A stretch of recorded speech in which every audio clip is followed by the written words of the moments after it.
अस्सलामुअलैकुम, कैसे हैं आप लोग। उम्मीद है खैरियत से होंगे और दुआ गो हूँ अल्लाह ताला आप सब देखने वालों को ना सिर्फ हमेशा अपनी हिफ्ज़ व अमान में रखे बल्कि आप सब पे अल्लाह ताला की रहमत ख़ास हो। आमीन सुमा आमीन। बहुत दिनों से सोच रहा था इसके ऊपर एक वीडियो बनाऊं और बहुत सारे दोस्तों ने भी कहा कि आपको इसके ऊपर वीडियो लाजमी बनानी चाहिए। तो शुरू में ही मैं सब देखने वालों से रिक्वेस्ट करूंगा, इस वीडियो को, मैंने आज तक इससे पहले ये जुमला नहीं कहा, इस वीडियो को शुरू से लेके एंड तक लाजमी देखिएगा, क्योंकि इस वीडियो के देखने से किसी एक का भी भला हो गया तो इस नेकी के काम में समझिए आपने भी हिस्सा डाल दिया इस वीडियो को आगे पहुंचा के। और इससे बहुत सारे लोगों का, पहले भी जब मैंने उनको बताया, जब उनको इतना ज़्यादा फ़ायदा हुआ, तो आज कोशिश करूंगा इतनी डिटेल से ये वीडियो बना दूं कि कोई भी आपके दिल में सवाल है तो उसका आपको इस वीडियो में जवाब मिल जाए। एक बीमारी जिसका नाम है एंग्जाइटी। ये क्या बीमारी है, क्यों होती है, किस वजह से होती है, इसकी अलामात क्या हैं और इसका इलाज क्या है। एंग्जाइटी जिसका मतलब है घबराहट, खौफ। पहले मैं आपको डिटेल से बताऊंगा इसकी अलामात क्या हैं, क्यों होती है, इसके बाद आपको बताता हूं और इलाज बाद में। बहुत सारे ऐसे लोग जिन्होंने मुझसे राब्ता किया और उनके ऊपर शदीद काला जादू था, शदीद सिफली जादू था, शदीद उनके ऊपर बंदिश की गई थी, नज़रें बद लगाई गई थी, उनके ऊपर हसद का मामला था। लेकिन जब मैंने उनको चेक किया तो पता लगा उनके साथ ऐसा कुछ भी नहीं है। लेकिन वो जो अलामात उनके साथ हो रही थी वो भी सच कह रहे थे, उस तकलीफ़ में थे, उनको वो तकलीफ हो रही थी और वो अपने तमाम मेडिकल्स की रिपोर्ट्स भी मुझे दिखा रहे थे कि तमाम जो अच्छे डॉक्टर्स थे उनको हमने दिखाया भी है और जितनी भी रिपोर्ट्स आई हैं वो बिल्कुल क्लियर हैं, कोई बीमारी नहीं है। पेशेंट का कहना यह है लेकिन मुझे फिर भी ये तकलीफ है। तो मैंने जब उनको कहा कि आप पे ना ही कोई बंदिश, ना ही कोई जादू और ना ही कोई अमल किया गया है, ना ही नज़रें बद है, आपको एंग्जाइटी है, तो उन्होंने मुझसे कहा हम समझे नहीं। तो वही बात जो मैंने उनको समझाई आज अब सबको भी बताने जा रहा हूं। इसकी जो अलामात क्या हैं, आप लोग भी अलामात सुनेंगे तो बहुत सारे आप में से होंगे जो कहेंगे हाँ ये वाली अलामात तो हमें भी हैं। तफसील से अलामात ये हैं, सर से लेके पांव तक कहीं ना कहीं तकलीफ का होना। किस तरह की तकलीफ हो सकता है? आपकी आंखों के आगे अंधेरा हो जाता हो, आपको नजर आना बंद हो जाता हो, आपके सर के अंदर शदीद पेन होती हो, साइड वाले हिस्से में, सेंटर में, मतलब दोनों तरफ, या बैक साइड पे, या पूरे सर के अंदर, या ऐसा लगता हो सर जकड़ा हुआ है। बहुत सारे लोग मुझे शिकायत करते हैं, ऐसा लगता है जी किसी ने अमल के ज़रिए मेरे दिमाग को बंद कर दिया है, सोचने समझने की सलाहियत ख़त्म हो गई है, हर वक्त नींद सी तारी रहती है, ऐसे लगता है दिमाग है ही नहीं। इसी तरह आँखों का, गाल का, कानों का दर्द करना, कानों के अंदर शोर सा सुनाई देना। मेन जो इसकी रीज़न्स हैं उसमें है एंग्जाइटी की मेन रीज़न, जो ज़्यादातर लोग यही समझते हैं कि उनके ऊपर जादू किया गया है, वही अलामात जो वो जादू में समझते हैं वो एंग्जाइटी के होते हैं। मिसाल के तौर पे दिल की धड़कन का शदीद तेज़ हो जाना। डॉक्टर जो एक्सप्लेन करते हैं वो कहते हैं जी जो अलामात हैं उसमें है घबराहट, दिल की धड़कन का तेज़ होना, ठंडे पसीने आना, हाथ पाँव का कांपना, पूरे जिस्म का कांपना, और उसके अलावा बार बार बुरे खदशात, बार बार खौफ, घबराहट। लेकिन इसको डिटेल से अगर इस बीमारी को देखें तो आपको सिर्फ ये अलामात नहीं हैं, उसमें बहुत सारे लोग जो होते हैं उनकी किसी न किसी जगह पे शदीद पेन होती है, पाँव के अंदर, घुटनों के, जोड़ों के अंदर, शोल्डर के अंदर। सबसे ज़्यादा कंप्लेन करने वाले हैं दिल वाली जगह पे, ऐसे लगता है जैसे दिल का दौरा पड़ने जा रहा है और दिल घुटता सा जा रहा है, दिल की धड़कन तेज़ होती जा रही है, दिल खुद को धड़कता हुआ सुनाई देता है। और अगर अपनी पल्स पे, यानी कि इस रग पे जिस पे हम बुखार चेक करते हैं, मैं आम लफ्ज़ों को कोशिश करूँगा इस्तेमाल करूँ, रखते हैं उंगली, तो ये बहुत तेज़ पल्स आपको चलती हुई नज़र आती है। पेट इनका खुलेगा तो ये बार बार वॉशरूम में जाएंगे, इनके स्टमक के अंदर, पेट के अंदर गैस पैदा होनी शुरू हो जाएगी। यही गैस बाज़-औक़ात इनके दिमाग पर भी हो जाएगी, सोयां चुभेंगी पूरे जिस्म के अंदर, ऐसे लगेगा जिस्म के अंदर सोयां चुभ रही हैं, कभी पूरे जिस्म के अंदर, कभी जिस्म के किसी एक ख़ास हिस्से के अंदर सोयां चुभेंगी। कोई थोड़ी सी बात होगी तो एकदम दिल की धड़कन तेज़, ब्लड प्रेशर या एकदम हाई हो जाएगा या एकदम आपका लो हो जाएगा, शुगर लेवल हाई हो जाएगा या शुगर लेवल लो हो जाएगा। मेरे अपने भी बहुत सारे दोस्त जो इस बीमारी का शिकार हुए हैं, तो पहला यहाँ पे क्या समझ आती है इंसान को, बहुत इसकी अलामात तो बहुत सारी हैं। मैंने कहा ना, अभी मैंने बताना शुरू किया इसकी अलामात में, और कुछ अलामात बता देता हूँ। जिस तरह मैंने कहा सोया चुभना है, उस तरह मुख्तलिफ जिस्म के हिस्सों में दर्द है, कपकपाहट शुरू हो जाती है, दिल घबराना शुरू हो जाता है, बोझ सा तारी हो जाता है, डर लगता है, मौत का सा डर लगता है कि हमें कुछ हो जाएगा, कुछ हो रहा है। कुछ तो ऐसे भी होते हैं जो एक्सप्लेन नहीं कर पा रहे, उनके साथ कुछ हो रहा है, लेकिन वो कह रहे होते हैं हाँ कुछ हो रहा है। इन लोगों को कोई ब्लड प्रेशर नहीं होता, इन लोगों को कोई भी बीमारी नहीं होती। दिल की धड़कन, दिल का दौरा पड़ने की जितनी भी अलामात होती हैं, ये सब की सब जो उस वक्त तो हो रही हैं, लेकिन उनको बीमारी कोई भी नहीं होती। इसकी रीज़न क्या है?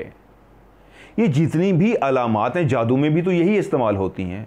जब आप पे कोई बंदिश करता है, जादू करता है, सोयों का चुभना, दिल की धड़कन का तेज़ हो जाना, जिस्म के किसी हिस्से में दर्द होना, बुरे बुरे ख्वाब आना, ख्वाब के अंदर झटके लगना, आप गहरी नींद में सोए होते हैं, पूरी बॉडी आपका झटका मारती है, पूरा जिस्म आपका हिल जाता है, आपका जिस्म जागती आंखों में, आप जब जाग रहे हैं, होश में हैं, शऊर में हैं, तो आप कांपना शुरू हो जाते हैं, दिल की धड़कन इस तरह तेज़ होती है कि लगता है कि अभी कुछ हुआ, दिल को अभी कुछ हुआ।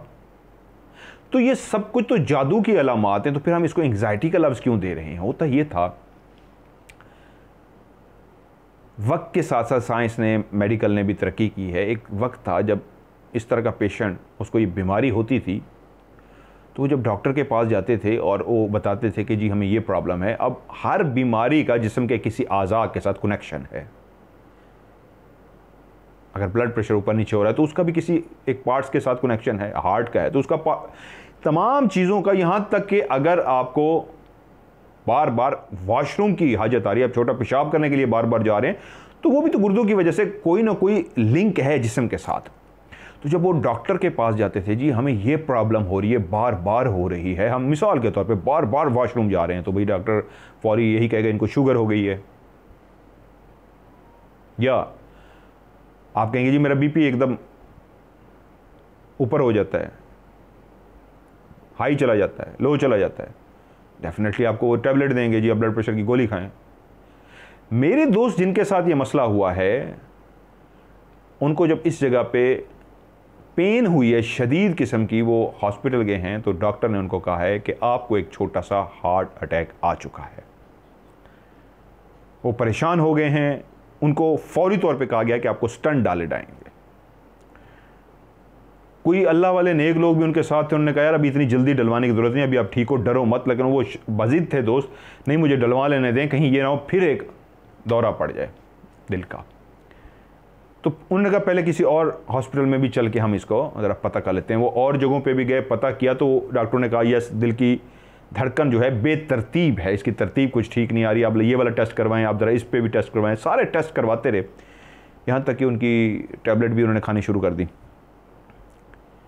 जब मुझसे मुलाकात हुई और मैंने सारी अलामात देखी, तो पता लगा ये सारी की सारी अलामात, जब मैंने उनसे पूछा, घबराहट, दिल का धड़कना, खौफ आना, वो जो कुछ भी था, जो जो मैंने आपको गिनवाया कि सर से लेके पाँव तक कुछ भी पेन हो सकती है, किसी भी हिस्से में हो सकती है, और किसी हिस्से के अलावा ये हो सकता है कि एक ऐसी चीज़ आप फील कर रहे हैं जो आज से पहले आपने फील नहीं की।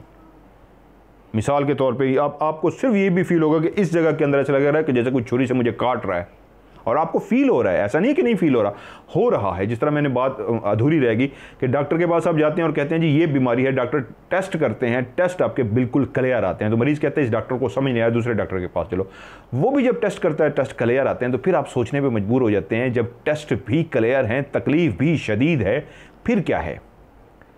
फिर इसका मतलब है वही जो हमारे बुज़ुर्ग, आमिल, कामिल, पीर, फ़कीर, सारे पढ़े लिखे हमें मशवरा देते हैं। मेरे पढ़े लिखों से मुराद एक वो वाले पढ़े लिखे जो मशवरा देने के लिए बैठे होते हैं कि भाई और फिर ये कुछ नहीं है, ये जिन्नात हैं, ये हवाई मखलूक है। क्योंकि जब सारे टेस्ट क्लियर हैं और उसके बाद भी आपको तकलीफ है तो ये कुछ भी नहीं है, ये जादू है। ये किसी दुश्मन की चाल है, साजिश है, जिसने आप पे बंदिश कर दी है, जो आपको तकलीफ दे रहा है दिमागी तौर पे, आपका दिमाग जिसने बंद कर दिया। और मरीज का दिमाग वाकई बंद होता है, ऐसा नहीं कि उसका दिमाग बंद नहीं होता। उसके सबसे अहम निशानी जो एंग्जाइटी की है, उसके शोल्डर शदीद दर्द करेंगे। ये वाला हिस्सा जो है गर्दन के पीछे और ये वाला हिस्सा शदीद दर्द करेगा। पेशेंट कहेगा कि, मरीज कहेगा कि मुझे यहाँ पे शदीद दबाव है। और ऐसे लोग जब पीर के पास जाते हैं तो पीर पहला जुमला क्या कहेगा? कंधों पे बोझ महसूस होता है? वो कहेगा जी 100% महसूस होता है। तमाम जो इस बीमारी का शिकार लोग हैं उनको कंधों पे लाजमी बोझ महसूस होता है। पीर का पहला जुमला भी है ये, कंधों पे बोझ महसूस होता है? जी होता है। कन्फर्म हो गया, पीर साहब फरमाएंगे क्या जिन्नात हैं, बोझ है आपके कंधों पे। और हमारे यहाँ कॉन्सेप्ट ये है कि जब जिन्नात आप पे हावी होते हैं, आप पे जादू होता है, तो पहले पहले कंधों पे बोझ आता है। दूसरा, आपका दिमाग जकड़ दिया जाता है। तीसरा, आपको सोया महसूस होती हैं या फिर आपका जिस्म कांपना शुरू हो जाता है। चौथा, आपके किसी भी हिस्से में शदीद आपको दर्द होती है। पांचवा, आप नींद में सोए हुए होंगे तो आपके जिस्म को डर लगेगा। छठा, आपको बुरे बुरे ख्वाब आएंगे, आप बुलंदी से गिर रहे हैं, आप नीचे की तरफ जा रहे हैं, किसी की मौत देख रहे हैं, मुख्तलिफ इतने बुरे जिनकी बताने से ही अगला डर जाएगा कि यार कितना बुरा ख्वाब सुना रहे हो। अब ऐसा नहीं है कि जादू की अलामात नहीं हैं यही अलामात जादू की भी सेम यही अलामात हैं। लेकिन डॉक्टरों ने वक्त के साथ साथ, मेडिकल ने जब तरक्की की, तो पता लगा कि पेशेंट जो कहता है, हम चेक करते हैं, टेस्ट सारे क्लियर आते हैं, लेकिन पेशेंट फिर भी तकलीफ़ में है, मरीज़ कहता है नहीं मुझे मसला है, तो फिर ये क्या है? तो फिर वो पहुँचे उस हार्मोन्स तक जिसकी जो मिकदार है वो अपनी मिकदार से जब कम हो जाता है तो उसके बाद इंसान को घबराहट शुरू हो जाती है। उस हार्मोन्स की कमी की वजह इंसान खौफ का शिकार होने लगता है। और ये जो मैं जितनी भी अलामात आपको बताई हैं, ये सारी उसको अलामात होने लगती हैं। अब अभी मैंने आपको सिर्फ बताया कि ये अलामात हैं, जो इसमें भी हो सकता है बहुत सारी अलामात मैं मिस कर गया हूं इतनी गिनवाने के बावजूद। न्यूरोट्रांसमीटर है और न्यूरोकेमिकल के नाम से हार्मोन्स है जो कम होता है इंसान का, जिसकी वजह से बीमारी होती है। अब सवाल ये है, ये बीमारी घबराहट की बीमारी होती क्यों है? क्योंकि ये अलामात तो बहुत सारे लोगों ने कहा होगा इस वक्त मेरी ये सारी बातें सुनने के बाद, जी बिल्कुल दिल की धड़कन का तेज़ होना, इस तरह तेज़ होना कि दिल को हाथ लगाएं तो इतना तेज़ दौड़ता हुआ नज़र आता है, ये पल्स तो इतनी तेज़ होती है, उसके बाद घबराहट होती है, एकदम खड़े होते हैं, चक्कर से आ जाते हैं। कमज़ोरी में भी चक्कर आते हैं, लेकिन इस बीमारी में भी होता है, चक्कर से आते हैं, जिस्म कांपना शुरू कर देता है, हाय मुझे क्या हो रहा है, मुझे कुछ हो रहा है, मुझे चेक करें, मुझे कुछ हो रहा है, मुझे कुछ खाना है। डर, खौफ, घबराहट मुसलसल, ये इसकी अलामात हैं। और ये पेशेंट असल में इसके साथ होता क्या है, इसके मसल्स, इसके ये जो आसाब हैं ये कमज़ोर हो जाते हैं, इसको आसाबी कमज़ोरी होती है, इसके पट्टे कमज़ोर हो जाते हैं। और जिस शख्स के भी पट्टे कमज़ोर होते हैं सबसे पहले वो इसी बीमारी का शिकार होता है। हार्मोन्स की कमी होगी तो आपकी आसाबी कमज़ोरी होगी। न्यूरोट्रांसमीटर या न्यूरोकेमिकल जिस तरह मैंने कहा है, जैसे ही हार्मोन अपनी मिकदार से कम होंगे तो आपको ये बीमारी लाहक हो जाएगी। अब सवाल ये है, ये बीमारी होती क्यों है? या यूं कह लीजिए, न्यूरोकेमिकल, न्यूरोट्रांसमीटर जो हैं, ये हार्मोन्स कम होते क्यों हैं? इसको हम मैंने कहा ना, डॉक्टर अगर आपको समझाएगा बहुत अच्छी तरीके से समझाएगा, मैं वो तो आपको नहीं समझा सकता, ये तो मैंने हार्मोन्स का भी नाम आपको वैसे कह दिया। मैं आम लफ्ज़ों से समझाने का मतलब यह है कि हर शख्स को मेरी बात समझ आ सके। कोई भी, अब अहम सवाल ये है कि ये जब इतनी अलामात आ गई हैं कि खौफ, मौत, अच्छा इस बीमारी में मरीज़ जो मुब्तला होता है बाज़ औक़ात वो मौत की ख्वाहिश करने लगता है। वो अपनी लाइफ से इतना तंग आ जाता है, इतना खौफज़दा होता है, उसको सबसे ज़्यादा खौफ किस चीज़ का होता है? कहीं ये ना हो जाए, वो बाहर गया, मेरा बच्चा उसके साथ ये ना हो जाए, मेरा भाई बाहर गया हुआ है, चेक करो वो वापस आ गया खैर से है। एक ऐसा वहम, एक ऐसा खौफ जो सिर्फ अपनी ज़ात के साथ नहीं दूसरों के साथ भी, कोई छत पे खड़ा हुआ है तो खौफ आएगा देखना कि नीचे ना गिर जाए, वो गाड़ी चला रहा है कहीं एक्सीडेंट ना हो जाए, हर बात में एडवांस में शदीद खौफ होगा। तो सवाल ये है, ये खौफ क्यों पैदा होता है? ये बीमारी क्यों लगती है। ये जादू नहीं, बल्कि ये वाली अलामात जो सारी की सारी जादू वाली अलामात है। तो एंग्जाइटी पेशेंट में क्यों आती है? दो तरह के लोगों को एंग्जाइटी होती है।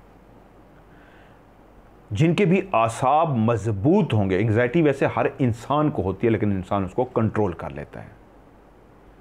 एक बच्चे का पेपर भी होता है ना, पेपर जब उसको पेपरों की तैयारी कर रहा होता है तो उसके ऊपर एंग्जाइटी का अटैक हुआ होता है, उसको एंग्जाइटी हुई होती है, वो शदीद परेशान होता है, क्या होगा, मैं कैसे करूंगा, किस तरह करूंगा, वो उस वक्त भी शिकार होता है, लेकिन उसको कवर कर जाता है। जब ये लिमिट क्रॉस कर जाती है तो उसके बाद फिर ये तमाम बीमारियां लगती हैं, जो असल में कोई भी बीमारी नहीं होती, सिर्फ और सिर्फ घबराहट और वहम होता है। होता क्यों है और ये किस वजह से आपको पेन होता है और ये बीमारी क्यों होती है? दो तरह के लोग होते हैं। एक वो होते हैं जिनके आसाब बहुत ज़्यादा मजबूत होते हैं, मजबूत आसाब के मालिक होते हैं, उनको कभी एंग्जाइटी नहीं होगी। माजरत के साथ मैं ये फ़िक्रा कह रहा हूँ, वो लोग हो सकता है उनको भी हो जाए, लेकिन बहुत कम चांस है, क्योंकि ओवरऑल एक बात हो रही है।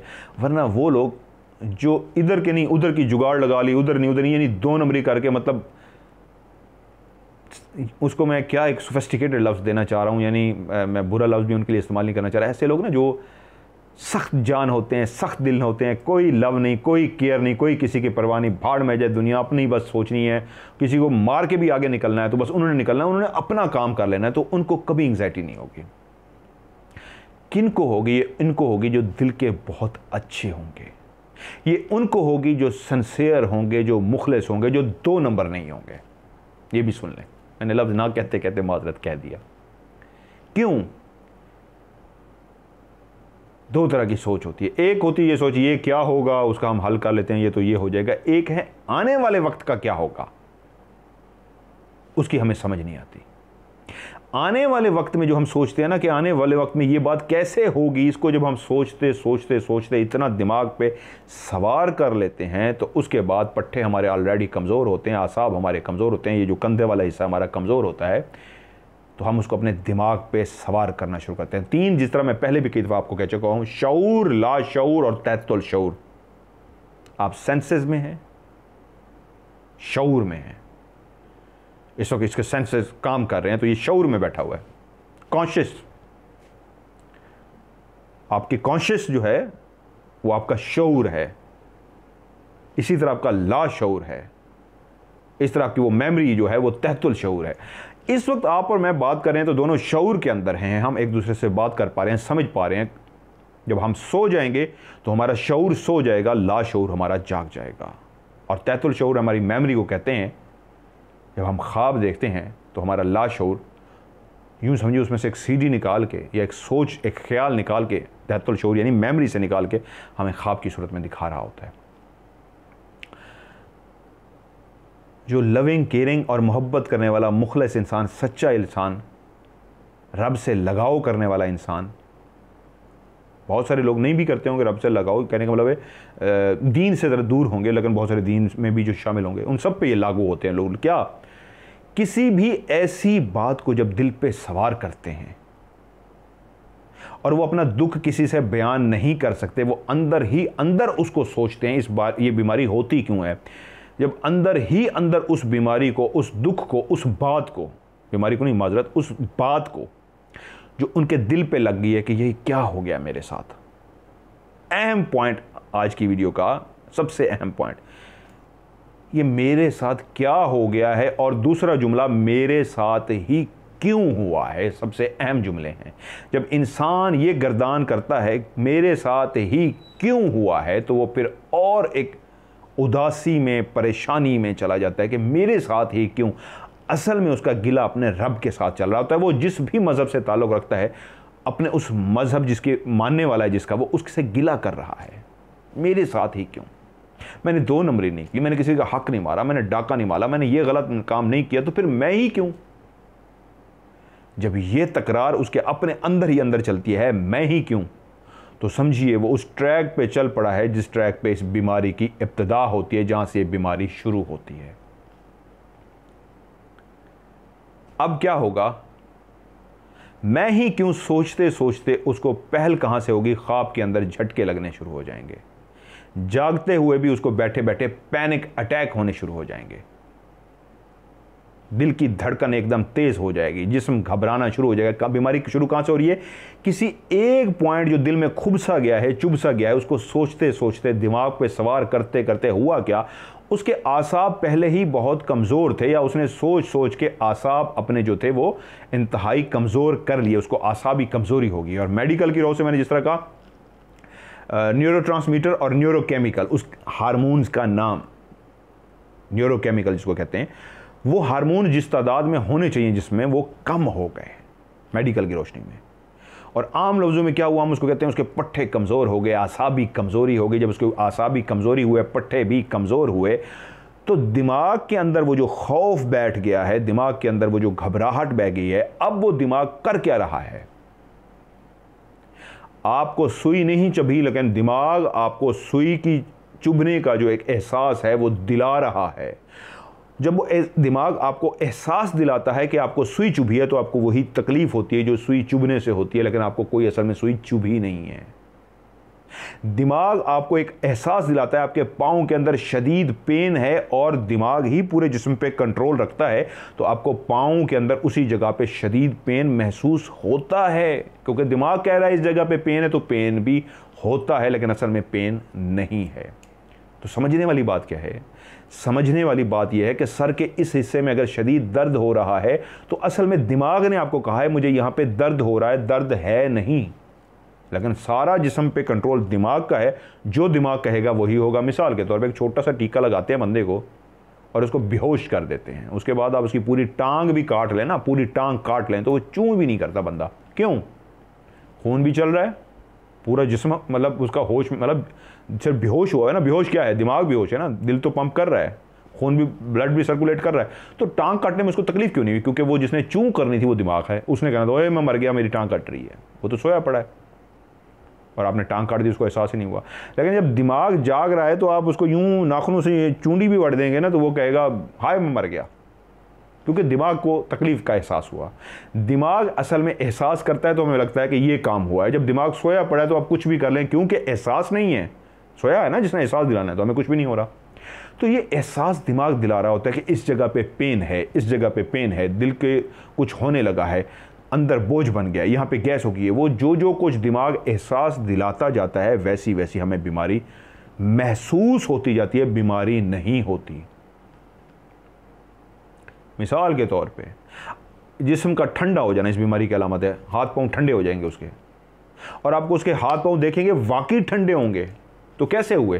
क्योंकि दिमाग ने कहा तुम्हारे हाथ पांव ठंडे हो रहे हैं, तुम्हें इस वक्त कुछ हो रहा है। असल बीमारी है क्या? हाय मुझे कुछ हो रहा है। तो दिमाग कहता है तुम्हें कुछ हो रहा है, तो हाथ पांव ठंडे होने शुरू हो जाते हैं।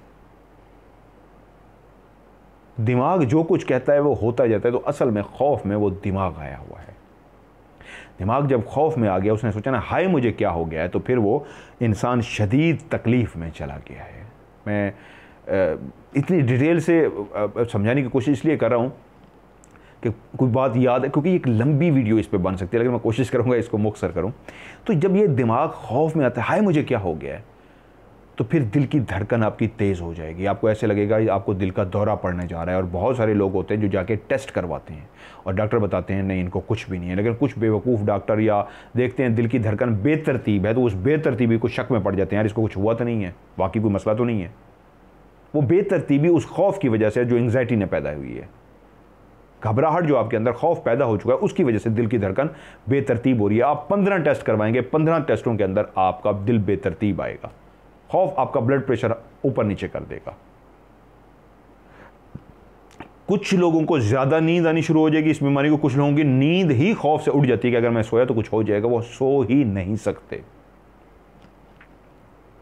अब ये दो चीज़ें तो आपको क्लियर होगी। ये क्यों होती है? किसी भी ऐसी बात को लेके होती है जो दिमाग पे सवार हो जाती है और उसका खौफ बैठ जाता है कि हाय ये कैसे होगा, हाय ये क्या होगा, हाय ये मेरे साथ क्या हो गया है, हाय ये कैसे होगा, बेटी की शादी कैसे होगी, हाय ये हम कर्जा कैसे उतारेंगे, हाय वो जो दुश्मन है हमें मार न डालें। कोई भी खौफ वाली बात जो आपने दिमाग पे सवार कर ली और आपने लाशऊरी तौर पे वो अंदर ही अंदर चलती रही, यहाँ तक कि ख्वाब में भी आपको सोचते रहे और आपको नज़र आता रहा, तो उस बात की वजह से आपको ये बीमारी लग गई है। और जादू से कैसे जुड़ती है ये बात कि वो अलामात जितनी जादू को होती हैं, सेम इस बीमारी में भी वही अलामात होती हैं। अब आगे आपको ये भी बताता हूँ पीर ठीक कैसे करते हैं। बहुत सारे मेरे पास पेशेंट आए जो मैंने उनको ठीक किया है, उनको बीमारी क्या थी, यही एंग्जाइटी थी, और मैंने उसको कैसे ठीक किया। पीर कैसे ठीक करते हैं ये भी मैं आपको बताता हूँ, उनका तरीका है, पीरों का तरीका है वारदात।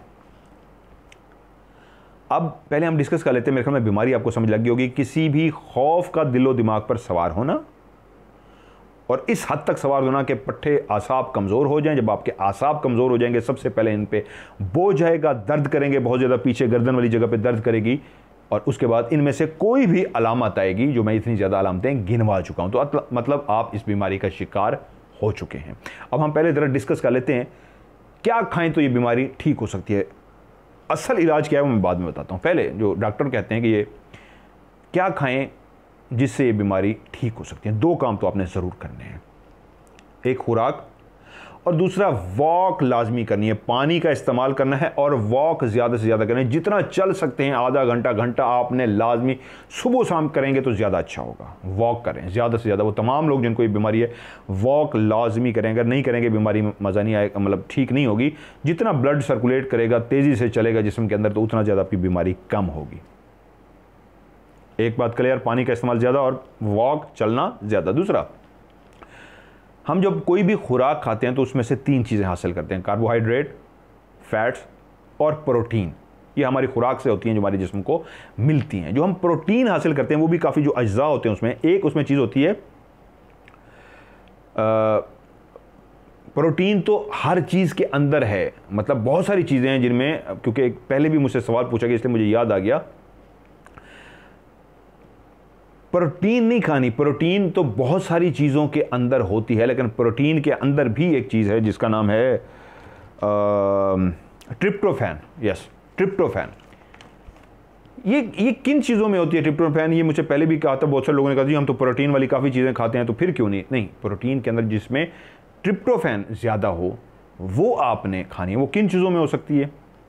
अगर आप फ्रूट खाते हैं, केला खाएं, केले के अंदर ट्रिप्टोफैन ज़्यादा है, जो आपके उन हार्मोन्स को, न्यूरोट्रांसमीटर जो आपके हार्मोन्स कम हुए हैं वो उनको बढ़ाएगा, तो उससे आपकी बीमारी ठीक होगी। खुराक से जब आप इसको ठीक करने की कोशिश करेंगे, केला, अनानास, पाइनएप्पल, और आप अखरोट खाएं, बादाम खाएं, काजू खाएं, और उसके अलावा दूध, दही, पनीर, और एक मेरी फेवरेट चीज़ जो मैं बहुत ज़्यादा खाता हूँ, सूरजमुखी का फूल का बीज, सीड्स जो होते हैं, सूरजमुखी के जो बीज होते हैं वो आप खाएं, सालमन फ़िश खाएं।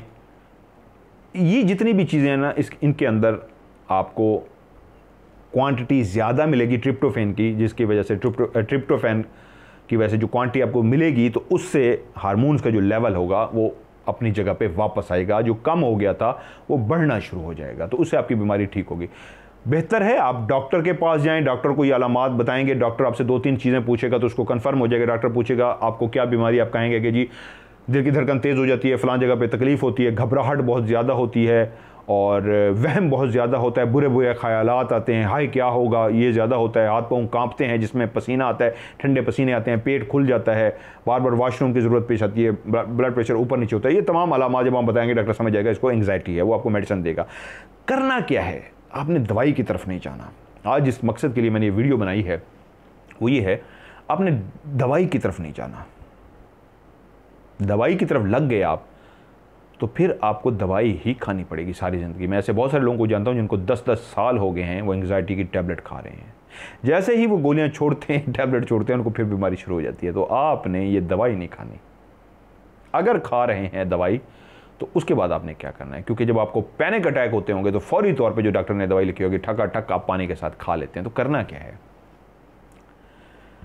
देखिए असल गेम इस बीमारी के अंदर जो जिनात से मैंने कहा ना जुड़ी हुई है तावीज़ों से, असल में तो ये खौफ है, असल में ये वहम की बीमारी है। एक दोस्त, बड़े प्यारे दोस्त, पिछले दिनों मैं उनके पास बैठा रहा और मुझे पता लगा ये बीमारी है, अभी ताज़ी हुई थी, मुझे पता था इनको टाइम लगेगा। बैठे हुए हो, उन्होंने कहा मैंने बीमारी हो रही है। मैंने कहा कोई गोली नहीं खानी, जिस तरह मैंने आपको कह दिया, कोई टैबलेट नहीं, बैठे रहें। और मैं 2 मिनट के लिए जब बाहर गया तो उन्होंने टैबलेट खा ली। मैं वापस आया तो मुझे कहते हैं किबला मैंने तो खा लिया, आप उठ गए थे तो मेरे तो बहुत तकलीफ़ हो रही थी, घबराहट हो रही थी, दिल को कुछ हो रहा था, तो मैंने तो गोली खा ली। मैंने कहा तो फिर, कहते हैं आप ठीक हो गया हूँ। तो मेरा अगला जुमला ये था, कितनी देर हुई है गोली खाए हुए? उन्होंने कहा कोई 2 मिनट हो गया। मैं कहा वो कैसी दुनिया की तेज़ तरीन आप गोली खा बैठे हैं, 2 मिनट के अंदर उसने असर भी दिखा दिया। 2 मिनट तो उसको मेल्ट होने में, पिघलने में लगते हैं अंदर जाके। एक वाहिद, मेरे ख्याल में, मैं डॉक्टर नहीं हूँ, लेकिन दिल का दौरा पड़ने लगे तो वो जो ज़बान के नीचे टैबलेट रखते हैं उसको, वो तो इतनी स्पीडी है। बाकी जितनी भी टैबलेट हम खाते हैं इतनी कोई नहीं है कि 2 मिनट के अंदर पहुंच भी गया और उसने आपको ठीक भी कर दिया। मैंने कहा सोचिए इस बात को, या आपने टैबलेट खाई और आप ठीक भी हो गए। अल्लाह के बंदे, टैबलेट ने तो काम ही काफ़ी देर के बाद शुरू करना था, आप कैसे ठीक हो गए? तो एकदम मुझे लगा कि हाँ उन्होंने कुछ सोचा है। उन्होंने कहा हाँ ये बात तो है। तो इसका क्या मतलब है? मैंने कहा इसका मतलब ये है, माइंड ने सेट कर लिया है कि जैसे ही मैं गोली खाऊंगा मैं सुकून में आऊँगा। और जैसे ही गोली गई है तो वो दिमाग जो खराबी पैदा करके बैठा था उसने ठीक भी कर दिया। खराबी किसने की थी? दिमाग ने। ठीक किसने किया? दिमाग ने। गोली सिर्फ एक सोर्स बनी है दिमाग के उस वहम को ख़त्म करने का, जो दिमाग ने वहम डाला हुआ था, हाई ये क्या हो रहा है, हाई ये क्या हो रहा है। तो दिमाग ने कहा अब गोली मिली है तो मैं ठीक हो जाऊंगा। जैसे गोली गई दिमाग ठीक हो गया। था कुछ भी नहीं, दिमाग ही खौफ में था और दिमाग ने ही खौफ को ख़त्म कर दिया। उनको ये बात बहुत अच्छी तरीके से समझी, हाँ यार इसने बात तो ठीक की है। तो फिर ये तो वो था ना इलाज, मेडिसिन। और ये अब असल इलाज क्या है? वॉक और पानी का इस्तेमाल ये तो आप लोगों ने करना ही करना है, लाजमी करना है। लेकिन असल में यकीन कामिल जो है अल्लाह की ज़ात पे, एक तो वो बनाइए। अब बहुत सारे लोग शिकायत करते हैं कि जी हम तो कुरानी आयात भी पढ़ते हैं, वज़ाइफ भी पढ़ते हैं, फिर भी इलाज नहीं होता। बड़े बड़े पीरों फ़कीरों को दिखा चुके हैं, फिर भी इलाज नहीं होता। क्या वजह है? वो इसलिए नहीं होता, आपको एंग्जाइटी है। इलाज कैसे हो? सूरत से, दुआ से, फूंक से, पढ़े हुए पानी से आपका इलाज कैसे हो? आपको तो एंग्जाइटी है। जब आपको एंग्जाइटी है तो कैसे कोई अल्लाह की कलाम आप पे असर करे? क्योंकि वो कलाम इसलिए बना था कि जादू का तोड़ करने के लिए था। वो कलाम इसलिए था हसद का तोड़ करने के लिए था, नजर बद का तोड़ करने के लिए था, बंदिश का तोड़ करने के लिए था। उनमें से जब चीज़ ही कोई नहीं है, आपको ना नजर बद है, ना हसद है, ना बंदिश है, ना ही काला जादू और ना ही कोई जीन आपके साथ अटैच है, तो आयत कैसे असर करे आप पे? नऊज़ बिल्लाह, कुरान पे आप वो नहीं शक कर सकते, वो तो बरहक है। तो वो कैसे असर करे आप पे? इसलिए कि आप एंग्जाइटी पेशेंट हैं, आपको ये बीमारी है, आपको जादू नहीं है। करना क्या है? सबसे पहले आप अपने खुद डॉक्टर बने। खुद अपने डॉक्टर कैसे बने? अपने दिमाग को कहें कि आज से मैं तुम्हारा डॉक्टर हूं और मैं तुम्हें ठीक करूंगा। पहला कुलिया जो आपने अपने दिमाग को कहना है, क्या मुझे कोई बीमारी नहीं है। मुझे अब ये समझ आ गया है कि वो जो बात मैंने सोची थी, वो जो मेरे अंदर तकलीफ़ थी, या वो मेरे अंदर जो गिल्टी थी, या वो मेरे अंदर एक सोच पैदा हुई थी जो आज भी है कि ये कैसे बनेगा, इसका मतलब है उस बात की वजह से मैं इस मकाम तक पहुंचा हूं, बीमारी की इस स्टेज पे आ गया हूं कि ये कपकपाहट, ये घबराहट, ये सारी बेचैनी उस वजह से है। तो फिर अब आगे क्या करना है? आगे ये करना है, मैंने अपने आप को मजबूत करना है। ये देखें मेरा हाथ कांप रहा है, मुझे पता है ये कांप रहा है, ये सचमुच का कांप रहा है, लेकिन मैंने इसको कंट्रोल करना है। तू रुक जा, तुझे कोई बीमारी नहीं है, मुझे पता है तू कांप रहा है। वो मुसलसल यूं कांप रहा है और अपने आप को आप खुद कह रहे हैं मुझे पता है तू कांप रहा है, मुझे पता है तेरे दिल की धड़कन, अपने आप से मुखातिब हैं, मुझे पता है तू मेरा दिल धड़क रहा है, मुझे पता है तू जिस तरह शो करवा रहा है तू मरने लगा, नहीं मरता तू। अपने आप को मजबूत करना है, अपने आप को खुद यकीन दिलाना है, अपने दिमाग को खुद से यकीन दिलाना है। तो इस वक्त खौफ में है, तो इस वक्त घबराहट में है, घबराहट और खौफ की वजह से ये तू कुछ कर रहा है, कुछ नहीं है तुझे। ये जो पेन इस वक्त ये टांग में, घुटनों में, पेट में, जोड़ों में स्पेशली जो पेन होती है और होती नहीं है, वो इस वजह से है कि दिमाग कह रहा है जोड़ों में पेन है। आपने दिमाग को कहना है नहीं है पेन। जब इंसान को अपनी बीमारी का पता लग जाए ना, फिर वो एक दफ़ा हिम्मत कर ले कि मैंने इस बीमारी से लड़ना है, तो वो लड़ लेता है। और बीमारी पता क्या है? बीमारी है घबराहट, बीमारी है वहम, खदशात। तो आपने उससे कैसे लड़ना है? अपने दिमाग को समझाना है आपने खुद से, मुझे कुछ नहीं है, मुझे अपने आप को कवर करना है। और इसका बेहतरीन तरीका क्या है? एक खातून से मैं बात कर रहा था, उनको यही एंग्जाइटी थी, बड़ी दुनिया उनको ठीक कर कर थक गई थी। और मुझे मैंने कहा इनकी हिस्ट्री बताई, उनकी फैमिली से पूछा, उन्होंने कहा ये बड़ी दुनिया ने इनको कहा और ये ठीक नहीं हुई। मैंने उनकी जब सारी हिस्ट्री देख ली, मैंने कहा ठीक है। मेरी उनसे बात हुई, फ़ोन पे हम बातें करें, तो मैंने बातें करते करते मैंने कहा मैं एक बात मुझे आपके बारे में पता लगी, आपने बहुत घटिया हरकत की है। आप तो, मैं आपको बड़ा पढ़ा लिखा और तमीज़दार समझता था, आपने तो इतनी घटिया हरकत कर दी। मैं आपसे ये इस तरह की जब मैंने बातें की ना, तो वो एकदम औरत हाइपर हो गई, कहती क्या बकवास करें आप, मैंने कहा मैं ठीक कर रहा हूँ, मुझे नहीं पता था आप ये कर गुजरेंगी और आपने ये किया है। और वो मुझसे पूछे, मेरे ऊपर चढ़े, मैं उनके ऊपर इस तरह गुस्सा करूँ, हम गुस्सा दोनों करना शुरू हो गए। अब किस वक्त रब्ता किया गया? जिस वक्त उन्होंने मुझे बताया जी इस वक्त इनको शदीद वजिनात का हमला हो चुका है, दिल की धड़कन तेज़ है, सोयां चुभ रही हैं, जिस्म कांप रहा है। मैंने उनसे फ़ोन पे बात किया, मैंने कहा क्या हुआ है? उन्होंने कहा जी जो मेरे ऊपर बंदिश है, मेरे ऊपर जादू है, उसका शदीद अटैक हो चुका है और शदीद बंदिश है मेरे ऊपर। तो उसी वक्त मैंने बंदिश की बातें करते करते मैंने कहा वो तो ठीक है, बंदिश अपनी जगह पे आप है, मैं इलाज कर देता हूँ, लेकिन आप इतनी घटिया हो रहे थे, आपने ये हरकत की, आपने ये की। मैंने इस तरह की बातें की तो वो तब गई, कहती है क्या आप, पहले वो तमीज़ से मुझसे बोलती रही, फिर वो हाइपर होती गई, मैं भी हाइपर होता गया, वो दोनों होते गया। बात यूँ समझिए कि गालम गलोच तक पहुँचने जा रही थी। दे नहीं रहे थे लेकिन लहजे वही थे जैसे हम एक दूसरे को गालियाँ देने जा रहे हैं। जब काफ़ी देर ये काम चलता रहा और मैंने देखा अब उनका पारा बहुत अजीब सा हो गया, तो कुछ 4-5 मिनट का वक्फा भी हो गया। मैंने कहा 1 मिनट अब आखिरी बात। तो उन्होंने मुझे बड़ा बुरा लफ्ज़ कह के कहा कि बुरे लफ्ज़ के बाद कहती है बकवास कीजिए। मैंने कहा जी बकवास ये है, वो जो आपको अटैक जादू बंदिश हुई थी इस दौरान जब आप मुझसे लड़ रही थी, वो जो दिल का शदीद दौरा भी पड़ने जा रहा था, मैंने फील किया वो आप भूल गई थी। कहती क्या मतलब? मैंने कहा ये मैंने हरकत इसलिए की थी कि इस लड़ाई के दौरान आपका दिमाग कन्वर्ट कर दूं इस तरफ और आप मेरी तरफ झगड़ना शुरू हो जाएं, इस बीमारी को कुछ देर के लिए भूल जाएं। लोग आपको ट्रीट करते थे, आप बीमारी को भूलती नहीं थी। मैंने इस तरीके आपको ट्रीट किया आपकी मेंटालिटी के हिसाब से कि आप बीमारी को भूलें। मैंने 4-5 मिनट आपके साथ जिस लहजे में बोला हूँ आपने भी उसी लहजे में मुझे जवाब दिया है, लेकिन कि 1 सेकंड को भी आपको महसूस नहीं हुआ हाय मेरा तो दिल ये हो रहा है, मैं लड़ क्यों रही हूँ। चुप हो गई। मैंने कहा क्या हुआ है? कहती हाँ ये 4-5 मिनट जब मैं लड़ रही थी तो मैं अपनी उस बीमारी को भूल बैठी थी। अब जब आपने याद कराया है तो अभी फिर मेरा दिल धड़कना शुरू हो गया, अभी फिर वो अलामात हो गई है। मैंने कहा इसका मतलब जितनी देर लड़ रही थी वो अलामात भूल गई थी? कहती यस वो मैं तो भूल गई थी। मैंने कहा इसका मतलब ये था कि लड़ते हुए वो तमाम अलामात आप भूल गई हैं। जैसे ही मैंने याद करवाया कि आपको तो बीमारी लगी हुई है, आपका तो धड़कन है, आपको तो धड़कन तेज़ है, पट्टे ये हो रहे हैं, ये हो रहा है, सोयां चुभ रही हैं, तो फिर आपको वो सब शुरू हो गया। कहती हाँ। तो मैंने कहा इसका मतलब ये है कि अगर आपका दिमाग किसी और तरफ बटा दिया जाए, हट जाए आपका दिमाग, तो वो बीमारी ख़त्म हो जाती है। जैसे दिमाग को याद आता है ये बीमारी है वो शुरू हो जाती है। ऐसे ही है? उसने कहा ऐसे ही है। तो मैंने कहा यही आपको समझाना मतलब था, आपको बीमारी नहीं है।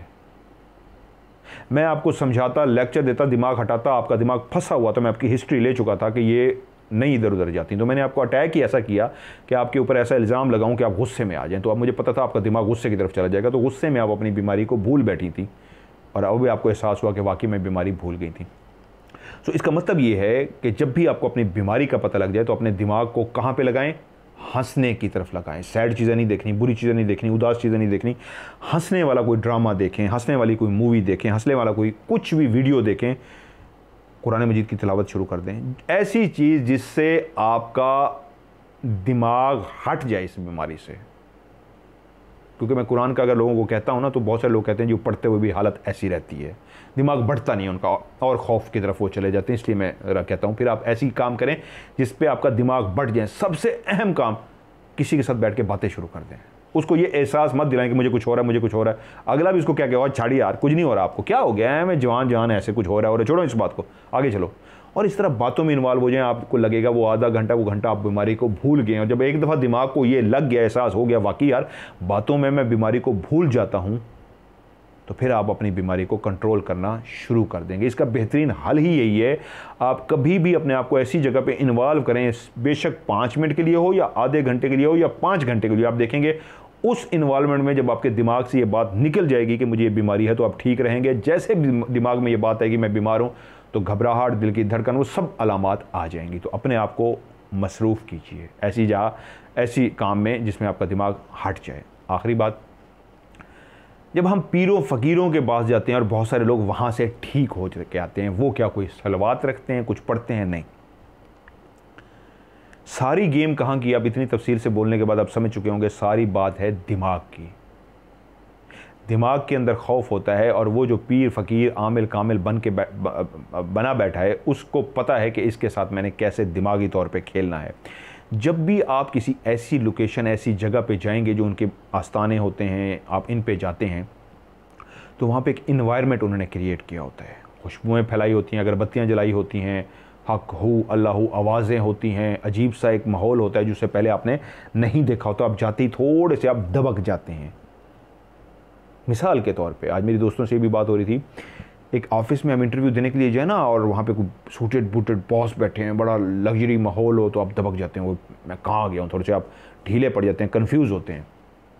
और आप एक ऑफिस में इंटरव्यू देने जाएँ, वहाँ पे टूटा फूटा फर्नीचर और टूटी फूटी कुर्सी वाला बैठा, तो आप जाते कहोगे फिटे मुँह, ये कौन सा दफ्तर है भी, ये मैं कहाँ आ गया हूँ, ये मैं इनको इंटरव्यू कर दूँ, तो आप वहाँ पे हावी हो गए हैं। तो फ़र्क क्या है, इन्वायरमेंट में आप टूटी हुई चीज़ को देख के आप हावी हो गए हैं, आपकी सोच से बड़ा इन्वायरमेंट है तो आप दबक के हैं।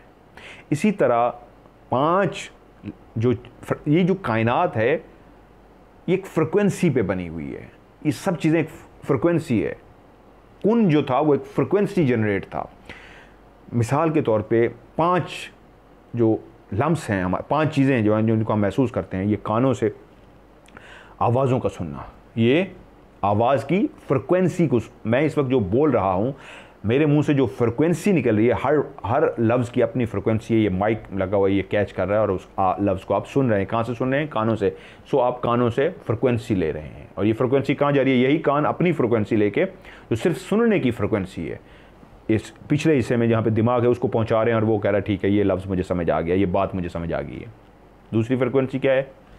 आँख, जो कुछ देख रही है। इस पर एक पूरी साइंस है, थ्योरी है आम लफ्ज़ों में, कि जो कुछ भी हम देखते हैं, ये जो अदसा लगा हुआ है, शीशा सा लगा हुआ है, इसमें जाके ये कोडिंग होती है। यही कोडिंग जब पीछे यहाँ पहुँचती है तो हमें पता लगता है कि सामने ये कैमरा है, ये क्लॉक लगी है, AC लगा है, ये दरवाज़ा है, ये सोफ़े पड़े हैं। ये देखने की फ्रिक्वेंसी 2 हो गई। ज़बान, चखने की फ्रिक्वेंसी 3 हो गई। नाक, सूंघने की फ्रिक्वेंसी 4 हो गई। और हाथ पांव लम्स महसूस करना, लाइक इसको मैंने हाथ लगाया तो मेरे हाथों ने कहा सॉफ्ट चीज़ है, फोम है। लकड़ी पे हाथ रखूंगा इधर तो कहेंगे लकड़ी है। लम्स यानी कि लम्स वो फ्रिक्वेंसी जो इसको टच होती है, तो लम्स महसूस करके पहुंचाता है दिमाग को, तो वो कहता है कि ये चीज़ है। बेसिकली अब बात क्या हुई? फ्रिक्वेंसी होती है। जब हम किसी इन्वायरमेंट के अंदर जाते हैं, किसी पीर फकीर के अंदर जाते हैं, तो वहां पे भी एक फ्रिक्वेंसी फैली हुई है। आप जब किसी दिन नए कपड़ा, नए सूट बूट, जूते बाल बना के निकलते हैं तो अगला देख के बड़ा इंप्रेस होता है। तो एक्चुअली उस वक्त आपकी बॉडी के अंदर से जो वेव्स निकल रही है, फ्रिक्वेंसी निकल रही है, बड़ी रिच किस्म की फ्रिक्वेंसी निकल रही है। अगला इंप्रेस हो रहा है, क्या बात है यार, वो फ्रिक्वेंसी रिच हो गई है। लाइक नया कपड़ा था, नई उसकी फ्रिक्वेंसी आई, नए जूते की स्ट्रांग फ्रिक्वेंसी आई। इसी तरह जब आप इन्वायरमेंट में घुसते हैं किसी पीर फकीर के पास, तो वो जो फ्रिक्वेंसियाँ, वेव्स निकल के आपको टच होती हैं, तो आप वैसे ही दबक जाते हो, पता नहीं क्या हो रहा है। ऊपर से गरजदार वो आवाज़ निकालेगा, ओ करके इस तरह वो चीखेगा, इस तरह करेगा, मैं यूँ करता हूँ। आपको वो जजमेंट कर रहा होगा, आपको जज कर रहा होगा। अच्छा आप हैं, बैठें। उसके बाद जब आपको डील करेगा, आंखें बंद करेगा, कहेगा आंखें बंद करें या खोलें, यूं हाथ रखेगा, यूं करेगा, तो आपके अंदर वैसे ही खौफ तारी हो चुका होता है। आप उस वेव्स, उस फ्रिक्वेंसी के अंदर आ चुके होते हैं, तो आप उसके ज़ेरे साया आ चुके होते हैं, आप कबूल कर चुके होते हैं यार ये इलाज कर देगा।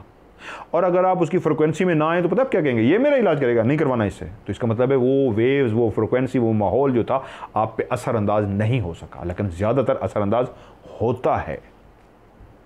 जब होता है तो वो जो पढ़ना शुरू करता है, ये वो करता है, यूं ही करता है, यूं यहाँ उसने किया, तो वो फ्रिक्वेंसी, वो वेव्स, वो स्ट्रॉन्ग सिग्नल जो आपको मिले, आपने रिसीव किया, तो आपको लगा वाकई यार फ़र्क पड़ा है। वो असल दिमाग जो खौफ में था उसको सुकून मिला है। जिस तरह टैबलेट, गोली जो आप खाते हैं, वो उसका बहाना है कि जिस तरह मेरे दोस्त ने गोली खाई और कहा यार 2 मिनट में ही मैं ठीक हो गया। गोली ने तो 2 मिनट में असर नहीं दिखाया, ठीक कैसे हो गया? लेकिन उसके दिमाग ने कहा क्योंकि मैंने गोली खाई है इसलिए मैं ठीक हो गया हूँ। तो उस वक्त भी दिमाग कहता है क्योंकि पीर फकीर ने मेरा इलाज किया है तो इसलिए मैं ठीक हो गया हूँ। उसने इलाज नहीं किया होता, वो फ्रिक्वेंसी, वो माहौल को आप एक्सेप्ट कर लेते हैं, तो इसलिए आपका दिमाग भी एक्सेप्ट कर लेता है, यस इसने मेरा इलाज किया है, मैं ठीक हो जाऊंगा।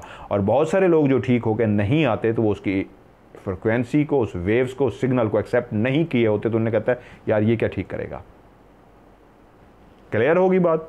आपको वहम था, आपको खौफ था, और उस खौफ को वो जानता था। उसने पहला सवाल ये किया, ये डर लगता है, आपको ये भी महसूस होता है, ख्वाब में इस तरह भी होता है, पट्टे दर्द करते हैं, ये होते हैं। वो तमाम अलामात जो एंग्जाइटी की थी, वो पीर जानता है कि एंग्जाइटी की ये तमाम अलामात हैं, और जादू की भी यही है। सो आपको उसने जैसे ही कहा तो आपने आगे से कहा जी बिल्कुल यही होता है, तो इस वजह से उसने आपको डील किया। अब आखिरी एक और बात भी दिमाग में आ गई, बहुत सारे लोगों को जब जादू होता है, ये भी सही पॉइंट है, जब जादू उनके ऊपर होता है, जिन्नात उनके ऊपर आते हैं, तो उस वक्त वो आहिस्ता आहिस्ता एंग्जाइटी का भी शिकार हो जाते हैं। और बहुत दफ़ा ये होता है कि जब उनका इलाज किया जाता है तो जादू का भी तोड़ हो जाता है, नज़र-ए-बद, हसद, बंदिश, सबका तोड़ हो जाता है, लेकिन उनकी बीमारी अगर नहीं ख़त्म होती तो वो इसलिए नहीं ख़त्म होती कि वो जो बीमारी थी उसका तो तोड़ हो गया, लेकिन क्योंकि साथ में एंग्जाइटी भी शुरू हो चुकी थी, तो एंग्जाइटी का जब तक तोड़ नहीं होगा मरीज़ ठीक नहीं होगा। तो इसका मतलब है कुछ लोगों के साथ, ज़्यादा नहीं, बहुत कम लोगों के साथ ऐसा हुआ है कि जादू, बंदिश या नज़र-ए-बद के साथ एंग्जाइटी भी उनको शुरू हो गई है। तो इसलिए इलाज तो हो गया, लेकिन फिर एंग्जाइटी अपनी जगह पे खड़ी होती है, तो वो कहते हैं जी कैसा इलाज हुआ, मैं तो ठीक ही नहीं हुआ। वो भाई कैसे ठीक हो गए, जादू का तोड़ भी हो गया, नज़र-ए-बद भी ख़त्म हो गई, हसद भी, बंदिश भी, लेकिन अब एंग्जाइटी तो है आपको। तो असल बीमारियों की जो जड़ है, जो आज का टॉपिक है, और बीमारियाँ नहीं, जो आज के टॉपिक में बीमारी की जड़ है वो है खौफ, घबराहट। क्या होगा, बाहर खड़े हुए कोई मसला ना हो जाए, इसको कुछ लग ना जाए, इसको कुछ हो ना जाए, उसको कुछ हो ना जाए, मुझे कुछ हो ना जाए। पेशेंट यहाँ तक भी सोचता है, मरीज़ के यार हर वक्त मुझे तकलीफ़ है, हर वक्त मुझे मसला है, इससे तो मुझे मौत ही आ जाए, यहाँ तक सोचता है और अपने आप को एक्सट्रीम लेवल पे मारने की भी कोशिश करता है। और यही मरीज़ अगर बीमार पड़ जाए, इसकी इम्यून सिस्टम, क़ुव्वत मुदाफ़ियत मज़ीद जब कमज़ोर होती है, तो फिर इसके ज़्यादा चांसेस होते हैं अल्लाह को भी प्यारा हो जाए। उसकी वजह क्या होती है, जब इसका इम्यून सिस्टम बीमारी की वजह से क़ुव्वत मुदाफ़ियत कमज़ोर पड़ गई तो वो बीमारी और अटैक करती है, वो पैनिक अटैक उसको होता है, वो जो खौफ और घबराहट उसके ऊपर होती है, जो बीमारी एंग्जाइटी उसके ऊपर होती है, वो उस वक्त उसके ऊपर अटैक ऐसा होता है, ये खौफ आता है, हाई मुझे क्या हो रहा है, क्योंकि उसको तो बीमारी यही है कि हर छोटी बात पे वो बंदा या बंदी कहती है हाई ये मुझे क्या हो रहा है, हाई ये मुझे क्या हो रहा है। और जिस वक्त वो सचमुच का बीमार पड़ा हुआ है तो उस वक्त तो शदीद उसको महसूस हो रहा है, हाई मुझे ये भी हो रहा है। तो उसको खड़े खड़े आप मजाक के तौर पर भी खुदा ना करे, ऐसा ना कहिएगा कि यार मुझे लगता है इसके गुर्दे ख़त्म हो गए, उसको लगना शुरू हो जाएगा कि मेरे गुर्दे ख़त्म हो रहे हैं। और आप उस पेशेंट को कह देंगे कि इसको दिल का दौरा पड़ रहा है, तो पकड़ लेगा दिल को, बाकी मुझे पड़ रहा है, और नींद में उसको शदीद झटके लगेंगे। और नींद में जो झटका होता है, मैंने कहा था ना एंड तक वीडियो देखिएगा, तो उसका मैंने इसलिए कहा था कि बहुत सारी बातें जो मैंने कहा लंबा टॉपिक है, मैं था कि आज वीडियो लाजमी बना लूँ, तरतीब शायद आगे पीछे कर गया हूँ वीडियो की, लेकिन के एंड पे भी कोई बात याद ही कह दूँगा। जब आप सोए हुए होते हैं ना, तो सोए हुए जब आपको नींद में झटका लगता है तो उस वक्त जैसे ही आपकी आंख खुलती है तो आपका जिस्म कांप रहा होता है। ये मैं बात शुरू में बताना भूल गया, आपका जिस्म ऐसे वाइब्रेट कर रहा होता है, कांप रहा होता है, दिल की धड़कन बहुत तेज़ होती है, और पहली चीज़ ही जो आपके दिमाग में आती है, आंख तो खुल जाती है, हाय मुझे क्या हो रहा है, हाय मुझे क्या हो रहा है, मुझे आंख तो खुल गया, मुझे लगता है मुझे दिल का दौरा पड़ने लगा है, मुझे ये होने लगा है, हाय मुझे ये होने लगा है, मुझे लगता है मुझे ये होने लगा, मुझे ये होने लगा है। ये इतना पैनिक अटैक होता है उस पेशेंट के ऊपर, और वो फौरी तौर पर अपनी मेडिसिन उठाता है जो उसको डॉक्टर ने दी होती है, और वो फौरी तौर पर खाता है, और उसके बाद थोड़ी देर के बाद कहते हैं हाँ मुझे अब नींद इसको बहुत ज़्यादा आएगी, डॉक्टर जितनी भी मेडिसिन देंगे वो नींद वाली होगी, उसको नींद बहुत ज़्यादा आएगी उन मेडिसिन से वो जो खाएगा। तो कोशिश मैंने कहा क्या करें, मेडिसिन मत खाएं। आपको ब्लड प्रेशर नहीं है, आपको भाभी भी मेरी सुन रही होंगी, आमिर भाई आप भी सुन रहे होंगे, भाभी से कहिए ब्लड प्रेशर नहीं है, पैनिक अटैक उनको उस वजह से होते हैं, कोई भी चीज़ उनके अंदर खौफ है अभी तक ख़त्म नहीं हुआ। आज जो मैंने वीडियो बनाई इसलिए कि एक्सरसाइज करें, अपने आप को खुद से डॉक्टर बने, अपने दिमाग को समझाएं मुझे जस्ट एंग्जाइटी है, मुझे जस्ट वहम है, मुझे जस्ट खौफ है, मुझे कोई भी बीमारी नहीं है, मुझे कोई भी मसला नहीं है। तो इस वजह से अपने डॉक्टर खुद बने, अपना इलाज खुद करें, अपने आप को स्ट्रॉन्ग करें, सूरजमुखी के बीज खाएं, बाकी जो मैंने चीज़ें कही हैं, केला खाएं, अनानास खाएं, अखरोट, बादाम, काजू, दूध, दही, पनीर, सालमन, फ़िश, जितनी भी चीज़ें मैंने आपको कही है ये खाएं। इससे आपको खुराक मिलेगी, हार्मोन्स बेहतर होंगे, मेडिसिन को छोड़ें, और सबसे अहम चीज़ अपने डॉक्टर बन के अपने आप को हिम्मत दें। आपको कोई बीमारी नहीं है, ऐसा नहीं है कि आपका कोई इलाज नहीं कर सकता, आपका इलाज है, और वो इलाज है एंग्जाइटी का इलाज, वहम का इलाज, घबराहट का इलाज, खौफ का इलाज। हाई क्या होगा, और आखिरी जो अच्छे लोग हैं, दूसरों का ख्याल रखते हैं, दूसरों का प्यार करते हैं, दूसरों की केयर करते हैं, उनके साथ सोच के जब ये बीमारी होती है तो आसाब उनके पहले ही कमज़ोर होते हैं, ऊपर से ये सोचें उनको खा जाती हैं, और जब इस तरह की सोचें लगती हैं तो फिर इस बीमारी का शिकार हो जाते हैं। बुरे लोग, मैंने लफ्ज़ उस वक्त भी यूज़ कर लिया था, बस बुरे लोग काफ़ी है। बुरे लोग का मतलब ये है उनके रास्ते हज़ार, उनके लिए जायज़ नाजायज़, अच्छा बुरा एक ही बात है, काम होना चाहिए, चाहे बुरे तरीके से हो चाहे जिस तरीके से हो। इसलिए उनको कोई परवाह नहीं होती, झगड़ा हो, लड़ाई हो, मसला हो, दुनिया का कोई तमाशा, उनको कोई फ़र्क नहीं पड़ेगा। आसाब उनके बहुत मजबूत होते हैं, जिनके आसाब कमज़ोर होंगे सबसे ज़्यादा वो इस बीमारी का शिकार होंगे। तो मेरे ख्याल में कोई सवाल रह तो नहीं गया होगा आपका। इस बीमारी के हवाले से मैंने आपको ये भी बता दिया कि पीरों फ़कीरों के पास जब हम जाते हैं तो असल में बीमारी तो हमें होती नहीं है। वो जो बातें हमें बताते हैं हम आगे से फ़ौरन कहते हैं हाँ जी यही सारी बातें हैं जो आपने कही हैं। इन्वायरमेंट में कि वैसे ही दब के बैठे होते हैं, कबूल किए बैठे होते हैं, यार ये इलाज कर लेगा, ये पहुँचा हुआ लग रहा है, तो हमें लगता है कि हम ठीक हो गए हैं। जिस तरह मैंने गोली की एग्जाम्पल दी कि गोली अभी अंदर गई होती है तो बंदा ठीक हो जाता है। वॉक लाजमी करें, ज़्यादा से ज़्यादा वॉक करें, सुबह शाम करें, नहीं तो एक टाइम ज़रूर करें वॉक, इससे बहुत फ़र्क पड़ेगा। नींद की कमी से भी ये बीमारी बहुत ज़्यादा बढ़ती है, नींद भी अपनी प्रॉपर लें। जिस भी वजह से आप परेशान हैं, जो दुख है, जो सोच है, या ये तो एक अलामत है ना कि क्या होगा, वो क्या होगा, हाई उसको कुछ ना हो जाए, हाई उसको ये क्या होगा, ये क्या होगा, आने वाले वक्त फ्यूचर की टेंशन की, ये क्या होगा, ये क्या होगा, ये तो बीमारी की अलामत है। लेकिन जिस वजह से, जिस बात से आपने टेंशन ली है, जो आपने दिल पे सवार किया था, वो जो सोच है जिसकी वजह से आप बीमार हुए, ये तो 110% बात है ना, जो है आपने सोच अपनाई थी उसकी वजह से आप बीमार पड़े और बीमारी के शिकार हुए। तो उसका इलाज ये है, बहुत सारे काम रब इस अंदाज में करता है। वसीला कौन बनता है, कैसे बनता है? हमारा दिमाग असल में जो सोचता है ना, वो लिमिटेड सोचता है। हम सोचते हैं खाना कैसे आएगा, या होटल से आएगा, या हमारा खाना घर में पकेगा आएगा, या बाहर से कोई हमसाया दे के जाएगा। चौथा तो हमें समझ ही कोई नहीं आता। यही है ना कि यार चौथा सोर्स कोई इंसान नहीं सोच सकता। मैं घर में बैठा हूँ तो आज क्या सोचूंगा, खाना कैसे आएगा, घर में वो तो पका नहीं, होटल से मैं ले नहीं सकता, पैसे नहीं है, तो फिर कोई आके शायद दे जाए। यही 4-3 सोर्स, इसके अलावा खाना कैसे आएगा, मेरा दिमाग इसके आगे नहीं सोच सकता।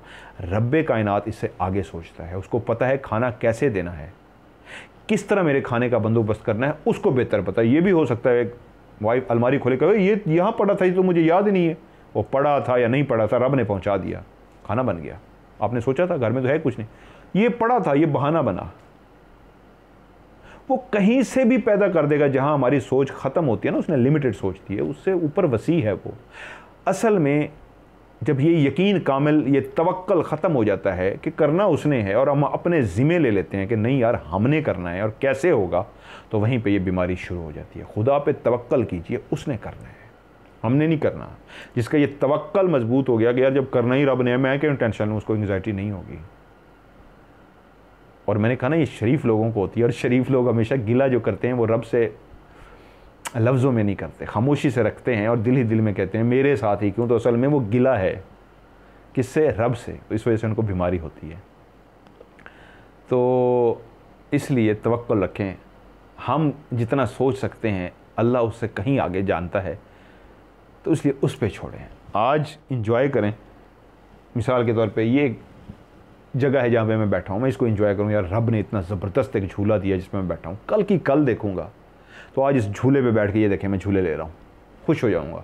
लेकिन अगर कल की सोचूंगा तो झूला तो जहर लगेगा और सर नीचे होगा और यूँ परेशान बैठा रहूँगा। जिस तरह मैं चाय की मिसाल देता हूँ कि चाय पीते हुए ये सोच आ जाना यार कल क्या बनेगा, तो चाय बुरी हो जाए, ठंडी भी हो जाएगी, पी भी नहीं जाएगी, पी भी ली तो जहर बन के पिएंगे। लेकिन अगर ये सोच लिया कल तवक्कल है अल्लाह पे, कल वो करेगा, कल की अल्लाह पे छोड़ी, मैं आज इंजॉय करूं उस चाय को जो मेरे हाथ में है, और शुक्र अदा करूं कितना खूबसूरत कप है और कितनी दूध वाली चाय है और मेरी पसंद की चाय है, आहा हा, पी के मज़ा आ गया। तो ये तवक्कल किया कि यार कल की मैं क्यों सोचूं, कल का वादा उसका है, कल उसने देना है, तो कल की टेंशन भी ख़त्म। जब देना उसने, उसका वादा है, तो मैं क्यों परेशान हूँ। तो इसलिए आज को एंजॉय करें। जब हम ये कहते हैं ना तवक्कल नहीं होता, यार कल कैसे होगा, अल्लाह पे तो तवक्कल होता नहीं, तो फिर फैसला किसने करना है, हमने। क्या अभी हमने ही करना है और कोई कर ही नहीं सकता, नाउज़ बिल्लाह, अल्लाह के ऊपर तवक्कल है ही नहीं, तो फिर हाय हाय कल कैसे होगा यार। अब इस सोच में, इतनी गहरी सोच में चले जाएंगे, चाय ठंडी हो जाएगी, कप भी फारिग हो जाएगा। मैं आज की चाय को एंजॉय करूँगा, मैं आज के कप को पीऊँगा, कल देखेंगे। क्यों, जिसने वादा किया है उसके ज़िम्मे, मेरे ज़िम्मे नहीं है। इसलिए मुझे चाय अच्छी लगती है। ये बहुत अच्छी मिसाल है ये चाय वाली, इस पर अमल कीजिए। आज खाना है घर में, रूखी सूखी, अच्छी बुरी, पराठा, चाय, जो कुछ भी है ना, शुक्र अदा कीजिए। बहुत सारे लोग हैं जिनके हाथ में ये टूटा हुआ कप भी नहीं होगा। आप सोच रहे होंगे ना मेरे हाथ में टूटा हुआ कप है, बहुत सारे लोगों के हाथ में कप ही नहीं है। अल्लाह के बंदे, आपके हाथ में कप तो है, उसमें चाय भी है, अरे पानी है, आपके गिलास पानी का भरा हुआ आपके हाथ में है ना। बहुत सारे लोगों को तो पानी पीना ही नसीब नहीं है। जहाँ पे कुत्ते बिल्ले जानवर इकट्ठे पानी पीते हैं, वहीं से वो यूँ भर भर के पी रहे होते हैं, गिलास भी दूर की बात है।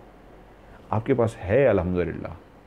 और जो उस पानी से जो पानी पीता है, जहाँ पे कुत्ते बिल्ली जानवर पी रहे होते हैं ना, यूं पानी पी रहा होता है, वो भी गीला ना करे। वो इसलिए गीला ना करे, हाथ तो हैं जिससे यूं करके पानी बना पा रहा हूँ, जिसके हाथ ही नहीं है वो तो यूं पानी भी नहीं पी सकता, मोहताज है किसी का कि कोई पानी पिलाए।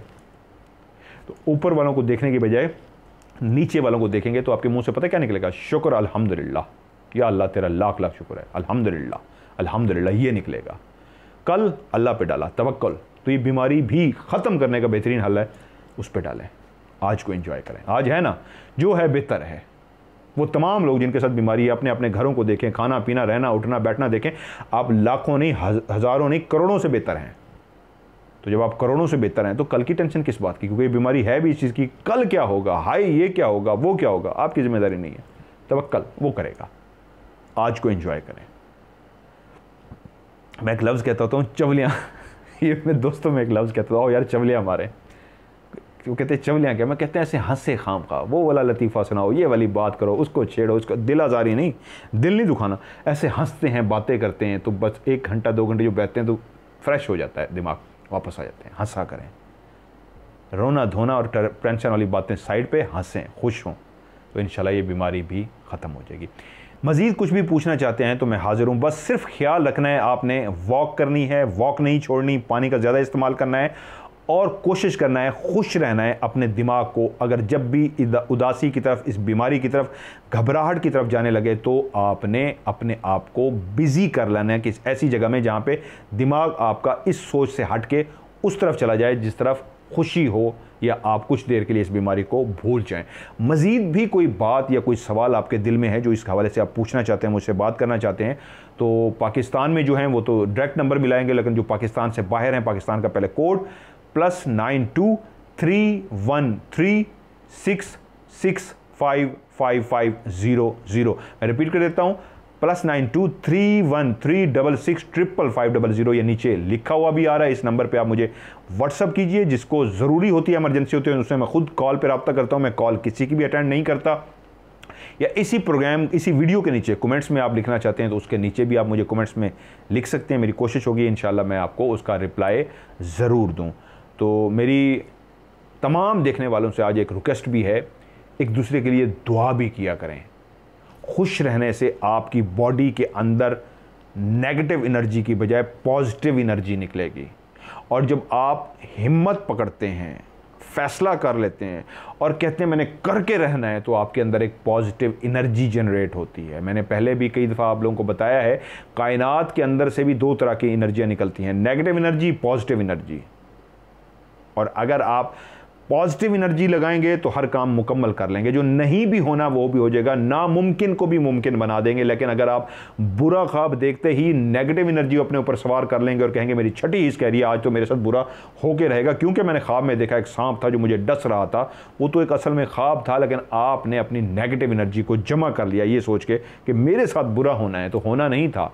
आपने क्योंकि नेगेटिव एनर्जी को जमा किया, इसलिए आपके साथ बुरा हो गया। ये सारी जो आज की वीडियो है ये तवक्कल के ऊपर मैंने आपको बताई है। तवक्कल क्या है? रब्बे कायनात कहता है मैं माँ से 70 गुना ज़्यादा प्यार करता हूँ। जब कोई मेरा बशर, जब कोई मेरा बंदा जब मुझसे मांगता है तो मैं अपने फरिश्तों को मुखातिब करके कहता हूँ ये देखो मैंने इस बंदे को अता नहीं करना था, इसके नसीब में, किस्मत में नहीं लिखा था, लेकिन फिर भी इसकी इतनी चाहत है कि ये 100 में से 100% यकीन रखता है कि मुझे रब्बे कायनात देगा, तो इसकी इस तवक्कल को देख के मैं इसको अता कर रहा हूँ। जब अल्लाह ने इस चीज़ का वादा कर लिया कि जब इतना तवक्कल बनाओगे, नहीं भी देना होगा तो मैं दे दूंगा, तो हम बेवकूफ़ क्या करते हैं, बेवकूफ़ी क्या करते हैं, बुरा ख्वाब दे के तवक्कल बना लेते हैं क्या कि आज बुरा हो के रहेगा। और तवक्कल कितना होता है? 100 में से 100% बुरा हो जाता है। होना नहीं था, आपके तवक्कल की वजह से हो गया। जिस चीज़ पर तवक्कल लगाएंगे, साइंस क्या कहती है, आपने पॉजिटिव और नेगेटिव एनर्जी लगानी होती है।